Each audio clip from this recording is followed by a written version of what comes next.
உங்களை அது பெற செய்துவிடும். வேற யார் சொல்றதை கேட்காத, நான் சொல்றதை மட்டும் கேள். அல்லாஹ் சொல்றான், சுவர்க்கம் செல்ல விரும்புகிற ஆசை உங்களுக்கு இருந்தால், நிஜமாகவே சுவனம் தான் உங்களுடைய இலக்காக இருந்தால், மக்களே உள்ளத்திலே உறுதியெடுங்கள். அந்த இறைவன் காட்டிய வழி எதுவோ அந்த வழியிலே பயணிப்பேன்.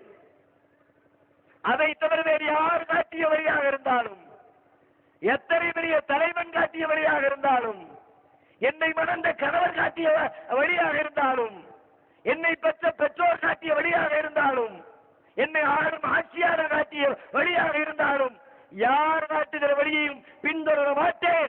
சுவர்க்கம் செல்ல விரும்புகிறான், என் இறைவன் காட்டும் வழியிலே மட்டுமே பயணிப்பேன். உறுதியெடுங்கள். வேறு வழி கிடையவே கிடையாது. யோசித்து பாருங்கள். வேறு ஏதாவது வழி இருந்தால் நீங்கள் மாற்று பாதையில் பயணிக்கலாம். எதுவும் இல்லை, ஒரே வழி. அப்படியானால் உங்களுக்கு ஒரு சந்தேகம் வரும். அல்லாஹ் காட்டிய பாதையில் மட்டுமே, அது அந்த ஒரே ஒரு வழியிலே மட்டுமே பயணிக்க வேண்டும் என்று சொன்னால், அல்லாஹ்வுடைய தூதர் காட்டிய வழி, ஆதம் அலைஹிஸ்ஸலாம் கூட அல்லாஹ்வுடைய தூதர் தானே. அப்ப ரசூலுல்லாஹ் வழிகாட்ட முடியாதா? அந்த வழியிலே செல்லக்கூடாதா? அதிலேயும் ஒரு செய்தி இருக்கிறது. நபிகள் நாயகம் அவர்கள் காட்டிய வழியிலே நீங்கள் செல்லலாம். எப்பொழுது செல்லலாம் தெரியுமா? நபிகள் நாயகம் அவர்கள் அல்லாஹ்விடமிருந்து ஒரு செய்தியை வாங்கி உங்களுக்கு சொல்வார்களே, அந்த செய்தியை நீங்கள் பின்பற்றி செல்லலாம். நபி அவர்கள் அல்லாஹ்விடமிருந்து செய்தியை பெறாமல் அவர்களுடைய சொந்த அறிவை பயன்படுத்தி சுயமாக சிந்தித்து அவருடைய விருப்பு வெறுப்பின் அடிப்படையில் உங்களுக்கு ஒன்றை சொன்னால், அந்த பாதை உங்களை சுவர்க்கத்திலே கொண்டு போய் சேர்க்கிற பாதை இல்லை. ரசூலுல்லாஹ் விதிவிலக்குன்னு சொல்றோம். ரசூலுல்லாஹ் சுயமா மார்க்கத்தை சொல்ல மாட்டார்கள். அவர்கள் சொந்தமாக சொல்லுகிற பாதை சுவன பாதை அல்ல. வேறு எந்த பாதை சுவனம்? ரசூலுல்லாஹ்வாக சொல்லுகிற பாதை, அல்லாஹ்வுடைய தூதராக சொல்லுகிற பாதை. அப்படியானால் அல்லாஹ் நபிகளாருக்கு சொல்லுவான், நபியே மக்களுக்கு சொல்லுங்கள். அப்படி இறைவனிடமிருந்து பெற்று சொன்னார்களே, அந்த பாதையில் பயணம் செய்யுங்கள். அதுதான் அல்லாஹ் சொன்ன பாதை. இன்னும் சொல்ல போனால், இதை நீங்கள் சற்று விரிவாக கூட விளங்கிக் கொள்ள வேண்டும். நபி ஸல்லல்லாஹு அலைஹி வஸல்லம் அவருடைய வாழ்க்கை முழுவதுமே நமக்கு சுன்னத்து சுன்னத்து என்று பேச்சு வழக்கிலே பேசுவோம். நபிகளாருடைய சொல், நபிகளாருடைய செயல், நபிகளாருடைய அங்கீகாரம் அனைத்துமே சுன்னத் என்று சொல்லுவோம். ஆனால் அது 100% உண்மை இல்லை. எல்லாரும் பேசுவோம். உண்மை என்ன? அல்லாஹ்விடமிருந்து சொன்ன சொல், அல்லாஹ்விடமிருந்து பெற்று செய்த செயல், அல்லாஹ் காட்டிய அடிப்படையில் அவர்கள் அங்கீகரித்த அங்கீகாரம், இவைதான் சுன்னத்தை தவிர இந்த இலக்கணத்திற்கு அப்பாற்பட்டு சுயமாக சொன்ன சொல், சுயமாக செய்த செயல், சுயமாக அங்கீகரித்த அங்கீகாரம், அது சுவன பாதை அல்ல. இதை நபிகளாரே விளக்குகிறார்கள், நம்ம விளக்கல. அல்லாஹ்வுடைய தூதரே இந்த செய்தி விளக்கி சொல்லுகிறார்கள். நபி ஸல்லல்லாஹு அலைஹி வஸல்லம் வாழ்க்கையில நீங்க பார்க்கலாம், அவங்க எத்தனையோ சட்டங்களை நமக்கு விளக்குறாங்க. அதுல ஒண்ணு ஹலால் ஹராம். ஒரு மனிதன் உண்ணக்கூடிய செய்தி, உண்ணுவதற்கு தகுதியான உணவு எது, உண்ணக்கூடாதது எது, இது விளக்கப்பட்டிருக்கிறது தானே. நமக்கு தெரியும் எதுவெல்லாம் ஹராம். பன்றி சாப்பிடக்கூடாது ஹராம், ரத்தம் சாப்பிடக்கூடாது ஹராம், செத்தலை சாப்பிடக்கூடாது ஹராம், படைத்தலை சாப்பிடக்கூடாது ஹராம், நாட்டுக்கறவை சாப்பிடக்கூடாது ஹராம், கீறி கிழிக்கிற கோரை வேட்டையாடுகிற நகங்களை கொண்டிருக்கிற பறவைகளை சாப்பிடக்கூடாது ஹராம், கோரை பற்களுடைய விலங்குகளை சாப்பிடக்கூடாது ஹராம். இது நபிகளார் தடுத்த ஹராமுடைய பட்டியல். ஒரு நாள் நபி ஸல்லல்லாஹு அலைஹி வஸல்லம் வீட்டிலே சாப்பிடுவதற்கு அமர்ந்திருக்கிறார்கள். நபிகளாருக்கு பக்கத்திலே காலித் பின் வலீத் ரலியல்லாஹு அன்ஹு அவர்களும் அமர்ந்திருக்கிறார்கள். இரண்டு பேருக்கு முன்னால் உணவு தட்டு வைக்கப்படுகிறது. நபிகளாருடைய வளமை என்ன? எந்த உணவு வைக்கப்பட்டால் இது என்ன உணவு, எங்க இருந்து வந்துச்சு, எப்படி தயார் பண்ணுவீங்க, சில கேள்விகளை கேட்டுவிட்டு விவரங்களை தெரிந்த பிறகு சாப்பிடுவது நபியின் பழக்கம். அன்னைக்கு வழக்கத்துக்கு மாறாக ரசூல் ஸல்லல்லாஹு அலைஹி வஸல்லம் அவர்கள் சாப்பாடு வச்ச உடனே இறைச்சியை நோக்கி கைகளை கொண்டு செல்கிறார்கள். உள்ள வீட்டுக்குள்ள இருக்கிற பொம்பளைங்க சத்தம் கொடுக்குறாங்க, அது ரசூலுல்லாஹ் அது என்ன சாப்பாடுன்னு சொல்லி போடுவேன். உடனே உள்ள இருந்து சத்தம் வருது, அல்லாஹ்வுடைய தூதரே அது உடும்பு கறி. உங்களுக்கு முன்னாடி வச்சிருக்க சாப்பாடு என்ன இறைச்சி தெரியுமா? அது உடும்பு இறைச்சி. கைகளை நீட்டிய நபிகளார் நீட்டிய கைகளை மடக்கிக் கொள்கிறார்கள். பக்கத்தில் இருக்கிற காலித் அவர்கள் கேட்கிறார்கள், அல்லாஹ்வுடைய தூதரே அது என்ன ஹராமா? ஹராமுன் ஹிய யா ரசூலல்லாஹ். உடும்பு என்று சொன்னவனே கைகளை மடக்கிட்டீங்களே, ஒருவேளை இஸ்லாத்துல கூடாதோ, சாப்பிடுவது ஹராமோ? நபிகளார் சொல்லுகிறார்கள், இல்லை இல்லை, அல்லாஹ்வுடைய மார்க்கத்திலே தடுக்கப்பட்டதில்லை. ஆனால் நான் வாழ்ந்த பகுதியிலே இதை உண்ணுகிற பழக்கம் எனக்கு இல்லை, அது எனக்கு பிடிக்கல, அதனால நான் அதை சாப்பிடல. நபிகளார் சொல்லுகிறார்கள். சொல்லி முடித்தவனே பக்கத்தில் இருந்த காலித் அவர்கள் அவர்களுக்கு வைத்த உடும்பையும் காலி செய்துவிட்டு நபிகளாருடைய உடும்பு வேற மிச்சம் இருக்குத அதையே மீனாக்குவான சேர்த்து வச்சு அதையும் சாப்பிட்டு முடிக்கிறாங்க. ஒரு செய்தியை நன்றாக கவனித்து பாருங்கள். நபிகள் நாயகம் தான் நமக்கு சொன்னார்கள் பன்றியை சாப்பிடாது, நபிகளார் தான் நமக்கு சொன்னார்கள் ரத்தத்தை சாப்பிடாது, நபிகளார் தான் நமக்கு சொன்னார்கள் சாப்பிடக்கூடாத உணவு பட்டியல் அனைத்தையும் சொன்னது நபிகள் நாயகம். அதையெல்லாம் சாப்பிடாதே இதை சாப்பிடாதே என்று சொன்ன நபி அவர்களுக்கு பிடிக்காத உடும்பையும் சேர்த்து சாப்பிடாதே என்று சொல்லுவதற்கு எவ்வளவு நேரம் பிடித்திருக்கும்? சேர்த்து சொல்லி இருக்கலாம்ல. பன்னியை சாப்பிடாத, ரத்தத்தை சாப்பிடாத, கழுதையை சாப்பிடாத, உடும்பை சாப்பிடாத, ஒரு வரி தானுங்க, 2 எழுத்து 3 எழுத்து தானே, ஏன் சொல்லல? இதனை தடுத்த நபிகள் நாயகம் உடும்பு கறியை ஹராம் என்று ஏன் சொல்லவில்லை? நபிகளாருக்கு பிடிக்கலையே, பிடிக்காததை எல்லாம் சொன்னார்களா? நன்றாக கவனிக்க வேண்டும். நபிகளார் நினைத்ததை எல்லாம் சொல்ல முடியாது, சொல்லுகிற அதிகாரம் அவர்களுக்கு கிடையாது, அதனால் அவர்கள் சொல்லவில்லை. வேறு ஏன் அதை சொன்னார்கள்? அல்லாஹ் எதை ஹராம் என்றாரோ அதை ஹராம் என்று சொன்னார்கள். அல்லாஹ் எதை ஹராம் என்று சொல்லவில்லை. எதை? உடும்பு கறியை. நபிகளாருக்கு பிடிக்கவில்லை, எனக்கு பிடிக்கல ஒதுங்கிக்கிட்டாங்களே தவிர அதை ஹராம் என்று நபிகளார் உலகத்திற்கு அறிவிக்கவில்லை. இந்த செய்தி நமக்கு சொல்லுகிற பாடம் இதுதான். நபிகள் நாயகம் காட்டுகிற வழி, அல்லாஹ்விடமிருந்து சொன்ன செய்தியை சொன்னால் அதை கடைபிடிக்க வேண்டும். அவங்களுடைய விருப்பு வெறுப்பு அதெல்லாம் பின்பற்ற அவசியம் கிடையாது. Khalid bin வலீதை பின்பற்றலையே. நபிகளாருக்கு உடும்பு கறி பிடிக்கல, ஒரு ரசூலுல்லாஹ்வுக்கு பிடிக்கல, நம்ம ஏன்பா சாப்பிடணும்னு விட்டாங்களா? உங்களுக்கு பிடிக்காட்டி நீங்க இருந்துக்குங்க, எனக்கு பிடிச்சிருக்கு நான் சாப்பிட்டுக்கிறேன்.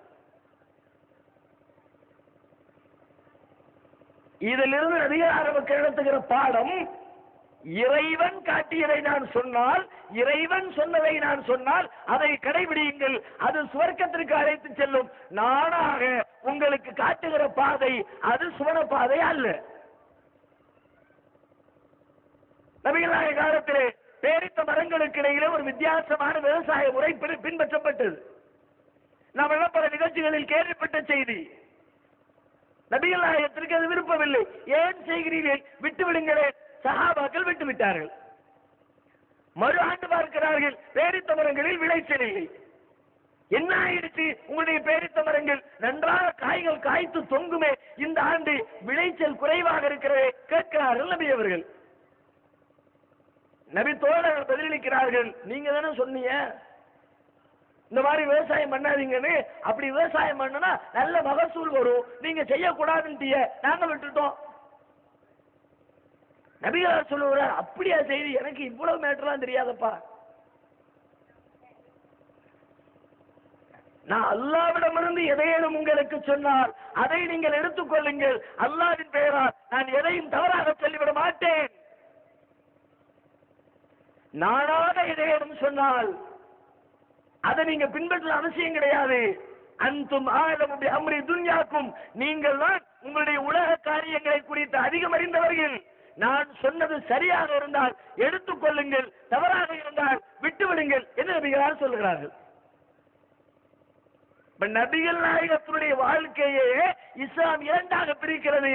அல்லாஹ்விடமிருந்து சொன்ன ஏகத்துவ வாழ்க்கை, தூதுத்துவ வாழ்க்கை. மனிதனின் அடிப்படையில் அவர்களாக செய்த தனிப்பட்ட வாழ்க்கை, தனிப்பட்ட வாழ்க்கையை சுவனத்திற்கு அழைத்து செல்லாது. தூதுத்துவ வாழ்க்கையே சுவனத்திற்கு அழைத்து செல்லும் என்று இஸ்லாம் இரண்டாக கோடு இழித்து பிரிக்கிறது என்று சொன்னால், நம்முடைய முன்னோர்களுக்கு எல்லாம் தூதுத்துவ வாழ்க்கையா? இறைவனிடமிருந்து செய்தி வருமா? நேர்வழியை காட்டுகிற அதிகாரம் அவர்களுக்கு உண்டா? நபிகள் நாயகத்தை போல சொந்த அறிவுத்திறனாவது நமக்கு அதிகம் இருக்கிறதா? நம்முடைய முன்னோர்களுக்கு அதிகம் இருக்கிறதா?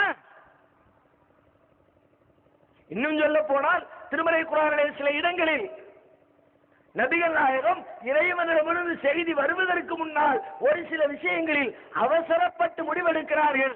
அல்லாஹ் அதை கண்டிக்கிறார். ரசூலுல்லாஹ் சொன்னாங்க, சொல்லிட்டு போட்டும் விடல, நான் சொல்லுவேன், நீங்க எப்படி சொல்லலாம்? நான் சொல்றதுக்கு முன்னாடி நீங்க எப்படி முந்தலாம்? என்னிடமிருந்து அறிவுரை வருவதற்கு முன்னால் நீங்கள் எப்படி தீர்மானிக்கலாம்? நபிகள் நாயகத்தை அல்லாஹ் கண்டிக்கிறார். 4-5 நேரங்களில் அப்படி கண்டனம் பதிவு செய்யப்பட்டிருக்கிறது. அது திருமறை குர்ஆனிலே இருக்கிறது. ஒருமுறை நபிகள் நாயகம் ஸல்லல்லாஹு அலைஹி வஸல்லம் அவர்கள் பத்ர் போர்க்களத்திற்கு பின்னால் கைதிகளை என்ன செய்வது என்று ஆலோசனை செய்கிறார்கள். ஆலோசனையின் முடிவிலே கைதிகளை நஷ்டஈட்டை பெற்றுக் கொண்டு விட்டு விடுவோம் என்று முடிவெடுக்கிறார்கள். போர் என்பது இறைவன் வகுத்த விதிப்படி நடைபெற வேண்டிய ஒரு அம்சம். போர் முடித்த அனைத்து சட்டங்களையும் அல்லாஹ் தான் விலக்கி தருவார்.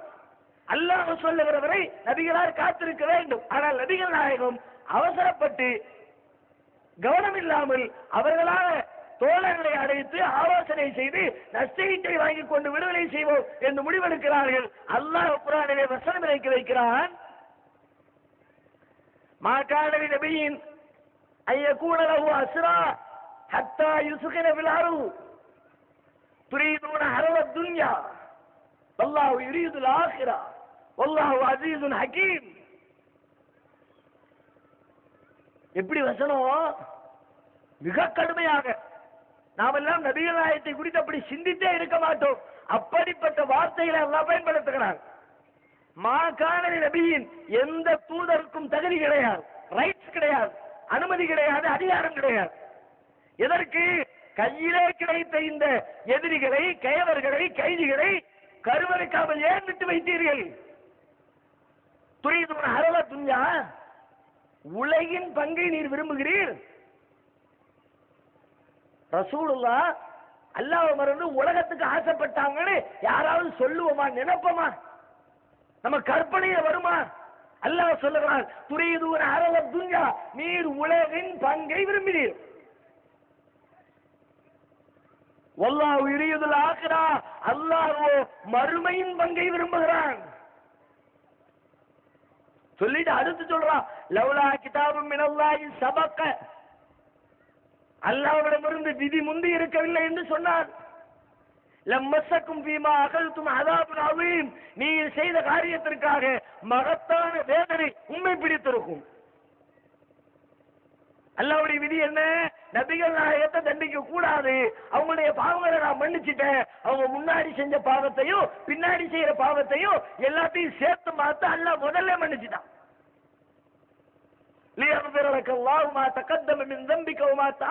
நபியே, உம்முடைய முந்தைய பிந்தைய பாவங்களை அல்லாஹ் மன்னித்து விட்டார் என்று ஏற்கனவே அல்லாஹ்வுடைய விதி முந்தி இருக்கிற காரணத்தினால் அல்லாஹ் சொல்லுகிறார், அப்படி மட்டும் நான் விதியை போடல, நீங்க செஞ்ச இந்த காரியத்துக்கு கடுமையான வேதனையை நீங்கள் அனுபவித்திருப்பீர்கள்.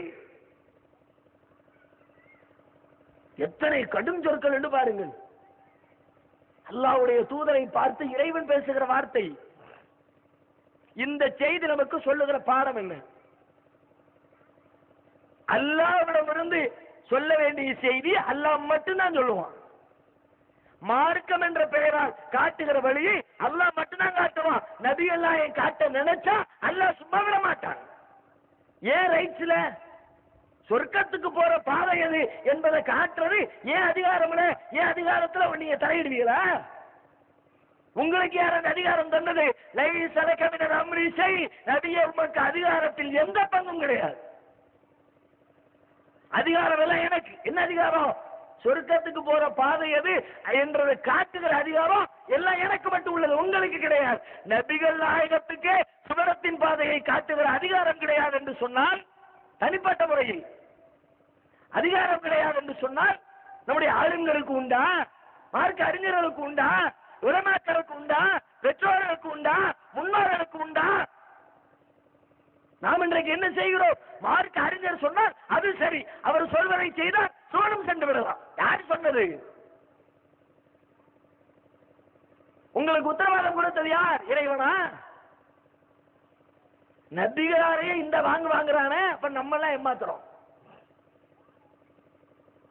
இறைவனுக்கு கொடுக்க வேண்டிய மரியாதையை இன்றைக்கு இருக்கிற மனிதர்களுக்கு கொடுக்கிறோமே. இறைவன் கேட்கிறார், உமா கதருல்லாஹ ஹக்க கத்ரிஹி, அல்லாஹ்வை கண்ணியப்படுத்த வேண்டிய விதத்தில் இவர்கள் கண்ணியப்படுத்துவதே இல்லை. நீங்க அல்லாஹ் மதிக்கல. எங்க அத்தா சொல்றதை செய்வேன், எங்க அஜர்த்து சொல்றதை செய்வேன், எங்க ஊர்ல போட்டதை செய்வேன், எங்க ஜமாத்து தலைவர் போட்ட தீர்மானத்தை செய்வேன் அப்படின்னு நீ செஞ்சா உமா கதருல்லாஹ ஹக்க கத்ரி, அல்லாஹ்வை கண்ணியப்படுத்துற மாதிரி நீ படுத்தல. போ. அல்லாஹ்வுக்கு இருக்கிற மரியாதையை உன் ஊர் தலைவனுக்கு எப்படிடா கொடுத்த? உன் அஜரத்துக்கு எப்படிடா கொடுத்த? உன் உம்மா அப்பாக்கு எப்படிடா கொடுத்த? அல்லாஹ் கேட்கிறான். நீங்கள் செல்லுகிற பாதை சுபன பாதையா? பரிசீலனை செய்யுங்கள். நாங்கள் சொல்வதையும் கேட்காதீர்கள். அதுதான் எங்களுடைய அறிவுரை. எங்களுக்கு ரைட்ஸ் கிடையாது. உங்க அஜரத்து சொல்றது கேட்காதீங்க, தௌஹீத் ஜமாத்துல இருக்கிற எங்க அஜரத்து சொல்றது கேளு, அதையும் நாங்க சொல்லல. எங்க பேச்சையும் கேட்காத, அல்லாஹ் பேச்ச மாட்டீங்கள். முழுமையான அறிவு படைத்தவன் அவனை தவிர உலகத்தில் எவனும் இல்லை. வேறு யார் காட்டுகிற பாதையில் பயணித்தாலும் நீங்கள் சரிவிட நரகத்திலே சென்று நுழைந்து விட வாய்ப்புகள் அதிகம். யார் எதை சொன்னாலும் பரிசீலனை செய்யுங்கள்.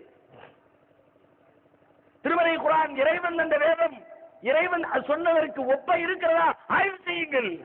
இறைவன் தான் அதை சொன்னானா பரிசீலனை செய்யுங்கள். அல்லாஹ் சொன்னது ஊர்ஜிதமாகிவிட்டால் அதுக்கு பிறகு யாரு சொன்னீங்க அதுக்கு பிரச்சனை இல்லை. உங்கள் ஆடி முறை நிறுத்துகிறார். எப்படி முறை நிறுத்துகிறார்? சொந்த கதை இல்லை, சோக கதை இல்லை, அல்லாஹ்வுடைய வசனத்தை மேற்கோள் காட்டி உங்களுக்கு அறிவுரை சொன்னார். குர்ஆனை எடுத்து பாருங்க, அவர் சொன்னது குர்ஆன்ல இருந்துச்சுன்னா தாராளமா கேட்டுட்டு போங்க. இல்லையா தூக்கி முதுகுக்கு முன்னாடி போட்டுட்டு போங்க. இதை அடிப்படையாக வைத்து நீங்கள் உங்களுடைய வாழ்க்கையை பரிசீலனை செய்யுங்கள். இறைவன் காட்டிய பாதையே சுவனம் செல்லும் என்றால் நான் இன்றைக்கு இறைவன் காட்டுகிற பாதையில் தான் பயணிக்கிறேனா, அல்லது யாரேனும் எனக்கு தப்பாக வழிகாட்டி மாற்று பாதைகளை பயணித்துக் கொண்டிருக்கிறேனா பரிசீலனை செய்யுங்கள். ஒவ்வொன்றாக பரிசீலிப்பதற்கு 1000 செய்திருக்கிறது. செய்கிற ஒவ்வொன்றையும் பரிசீலியுங்கள். அடிப்படை கொள்கையிலிருந்து, வணக்க வழிபாடுகளில் இருந்து, திருமண முறைகளில் இருந்து, மரண சடங்குகளில் இருந்து ஒவ்வொரு காரியத்திலையும் சுவனப்பாதை இருக்கிறது. நான் சுவனப்பாதையில் தான் பயணிக்கிறேனா பரிசீலனை செய்யுங்கள். அடிப்படை கொள்கை எது? லா இலாஹ இல்லல்லாஹ், வணக்கத்திற்குரியவன் அல்லாஹ்வை தவிர வேறு யாரும் இல்லை. அடிப்படை தானே? எல்லாரும் ஒத்துக்கிட்டீங்க தானே? அல்லாஹ்வை தவிர யாரையும் வணங்க கூடாது தானே? நீங்க அல்லாஹ் மட்டும்தான் வணங்குறீங்களா, மற்றவங்களையும் வணங்குறீங்களா? ஆய்வு செய்யுங்கள். உடனே எல்லாரும் கோரசா சொல்லுவாங்க, அல்லாஹ்வை தவிர யாரையாவது வணங்குறதா? யார் வணங்குவா? நாங்க வணங்குவோமா? அது எப்படி வணங்குவோம்? இறைவன் ஒருவனே கடவுள், அவனை தவிர வேறு இறைவன் இல்லை, இறைவனை தவிர வேறு யாரையும் வணங்க மாட்டோம். தெளிவா சொல்லுவோம். சொல்லு சுல்தானா இருந்து செயல் செய்தானா போயிடக்கூடாதுல. சொல்லுலாம் நம்ம ஆட்கள் தெளிவா தான், அல்லாஹ்வை தவிர வணக்கத்திற்குரியவன் யாரும் இல்லை. மிக தெளிவான பேச்சு. உங்கள் செயலில் இருக்கிறதா?